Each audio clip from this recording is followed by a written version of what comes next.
Hi, my name is Sean McCartney. I am the General Manager at Tuttle-Click Ford and Lincoln in the Irvine Auto Center, and I am going to give you a quick tutorial on the difference between a purchase, a finance deal, or a lease.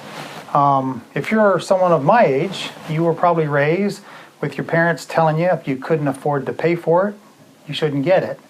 And we've filtered that down to our kids.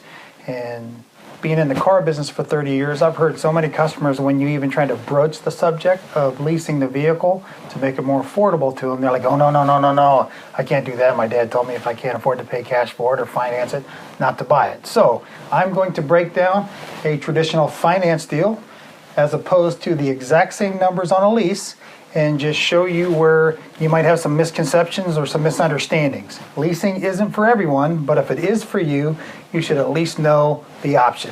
So we have a $20,000 vehicle. Doesn't matter what kind of vehicle it is. State of California, you pay tax, license, and dock fee. You got a total. We're just going to use 21.9. That's about accurate.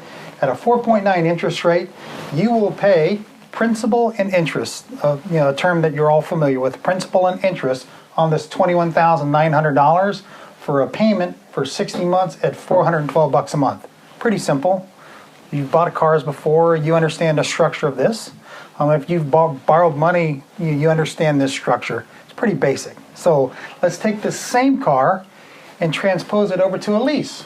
Now, here's where things get a little different. So it's a lot simpler than you think. So the same $20,000 car. Now, there is no tax, license, and dock fee over here. There is only a license fee and a dock fee. Because in the state of California, you only pay tax on money as it's used. When you buy this car conventionally, finance this car, you are using $20,000. On a lease, you're not using $20,000. So you're only paying the license fee and the dock fee. So on a purchase, we call it principal and interest. You understand that concept. The same concept applies to a lease, they just call it something different. It's called rent and depreciation. So you have a $20,000 vehicle that you're paying rent on.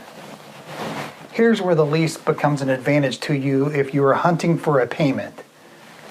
You only pay the depreciation or the interest on the money that you use. So a lease has what's called a residual. We're going to take some money out of that selling price and just set it aside. In this case, we're going to take $10,000 and we're just going to suck it right out of there. So you're only going to pay rent or principal on $10,000, and you're going to pay depreciation on the whole dollar amount. So when you factor that in using what's called a money factor, it's the same thing as an interest rate. They just call it a money factor. Your payment comes to $309 a month plus tax, because again, in the state of California, you only pay tax on money as you use it. You're using $20,000 here, you're only using $309 here. So $309 plus tax gives you a payment of $330. So here's the difference. Over here, you're going to buy this car for 60 months and you're going to pay $412 a month. At the end of that 60 months, you own it. It's yours. You're going to own a car that you've had for 5 years.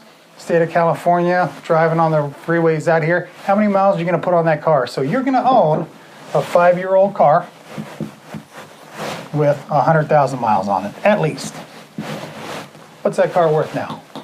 5 years later, 100,000 miles on it. What's that car worth? You're going to have that pink slip. You will have paid all 412 payments on that, $412 a month on that. What's that car going to be worth? Maybe $5,000? Maybe. Okay? Over here, 36 months later, you've made $330 a month for 36 months. Do you own the car? No. But what you own are options. Options. If you love this car, it's the best car you've ever driven for the last 3 years, the bank just wants the other $10,000 that we didn't pay for. Remember, we set that aside at the beginning of the lease? You can call it your residual. Some banks call it your guaranteed future value. Some banks call it your buyout option. All those things are accurate. If you want to keep this car at the end of 3 years, just pay them the $10,000. You can finance it, you can stroke a check, but if you don't want this car anymore and you just want something else, you will have made a $330 payment for 3 years instead of a $412 payment. So at the end of 3 years, you have the option. When I was a kid, there was this commercial, Fram oil filters. The old pay me now or pay me later. That's all a lease is. On a purchase, you're paying me now. On a lease, you have the option to pay me later if you still like it after 3 years. And that's the difference between a purchase and a lease, broken down simply.